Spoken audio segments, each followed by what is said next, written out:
CM Hemant Soren को ED का समन पर नहीं होंगे शामिल। 11 नवंबर को विधानसभा का विशेष सत्र। झारखंड में 1932 खतियान होगा लागू।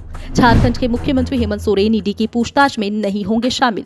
ईडी ने अवैध खनन और मनी लॉन्ड्रिंग मामले में समन भेजा है। उन्हें कल यानी 3 नवंबर को 11:30 बजे पूछताछ के लिए बुलाया गया है। सीएम ऑफिस की तरफ से उनके अगले 15 दिनों के कार्यक्रमों का डिटेल जारी कर दिया गया है। इसमें कहीं भी ईडी ऑफिस जाने का जिक्र नहीं है। 3 नवंबर को सीएम हेमंत सोरेन रायपुर जाएंगे। वहां आदिवासी नृत्य महोत्सव में शामिल होंगे। वहीं 4 से 9 नवंबर को पलामू, रामगढ़, जमशेदपुर, बोकारो और पाकुड़ के अलग अलग कार्यक्रमों में शामिल होंगे। 10 नवंबर को कैबिनेट की बैठक होगी और 11 नवंबर को विधानसभा का विशेष सत्र होगा। इस सत्र में सरकार झारखंड के नए स्थानीयता विधेयक पास कराएगी। वहीं आज शाम महागठबंधन के विधायक की बैठक बुलवाई गई है। शाम 5 बजे मुख्यमंत्री आवास में सीएम हेमंत सोरेन की अध्यक्षता में बैठक होगी, जिसमें जेएमएम, कांग्रेस और राजद विधायकों को तत्काल रांची पहुंचने का आदेश दिया गया है। इस बैठक में कई बड़े निर्णय लिए जाने की उम्मीद है। सूचना यह भी आ रही है कि जेएमएम कल मोरहाबादी मैदान में शक्ति प्रदर्शन कर सकती है। वहीं जेएमएम के महासचिव सुप्रियो भट्टाचार्य ने कहा कि सड़क से सदन तक जेएमएम अपनी ताकत दिखाएगी। आगामी आंदोलन की तैयारी हो रही है। लोगों में आक्रोश है। जिला कमेटी ने जुटान की बात स्वीकार की है। हालांकि सुप्रियो भट्टाचार्य ने जुटान की बात से इनकार किया है। जेएमएम नेता ने कहा कि बीजेपी ने गलत नंबर डायल कर दिया है। ईडी का एक नया स्वरूप सामने आया। गवर्नेंस, एक सोवर्जन डेमोक्रेटिक स्टेट गवर्नमेंट को, उसके गवर्नेंस को किस प्रकार एनक्रोच किया जाए, डिस्टेबलाइज किया जाए, उसकी एक पूरी परिकल्पना 2020 में रची। अनफॉर्चुनेटली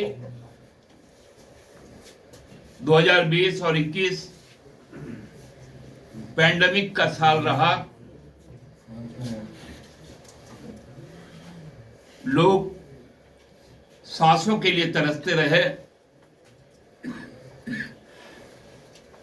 केंद्र सरकार ने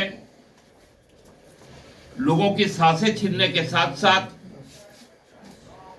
रोजगार भी छीना, व्यवसाय भी छीना। और अब जब उन्हें फुर्सत मिल गया, पूरे राष्ट्रीय स्तर पर तबाही मचाने के बाद,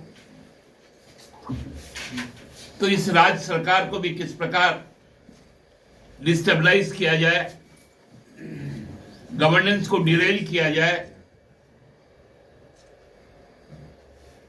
गवर्नेंस को डिस्टर्ब किया जाए, उसके लिए एक एनक्रोचमेंट मैप तैयार किया गया। वही बता दें, ईडी लंबे समय से मनी लॉन्ड्रिंग मामले की जांच कर रही है। मुख्यमंत्री को समन भेजे जाने के साथ ही ईडी ने झारखंड पुलिस महानिदेशक को इस सिलसिले में एक पत्र लिखा है। इसमें 3 नवंबर को ईडी कार्यालय में सुरक्षा का विशेष प्रबंध करने का अनुरोध किया गया है। मुख्यमंत्री हेमंत सोरेन को ईडी का समन मिलने पर झारखंड कांग्रेस के अध्यक्ष ने कहा कि ये सरकार संकट में नहीं है। ईडी की कार्रवाई पूरे देश में करवाई जा रही है। ईडी कुछ सवालों के घेरे में है। जेएमएम महासचिव विनोद पांडे ने कहा, दुनिया देख रही है बीजेपी कैसे सरकार को अस्थिर करने का प्रयास कर रही है। हम लोग पहले से भी लगातार ये बात बोलते आ रहे हैं कि जिस प्रदेश में भारतीय जनता पार्टी का शासन नहीं है, उस प्रदेश में किस तरह से केंद्र सरकार के द्वारा विभिन्न एजेंसियों के माध्यम से राज्य को और राज्य के राजनीतिक हालात को किस तरह से अस्थिर करने का प्रयास किया जा रहा है।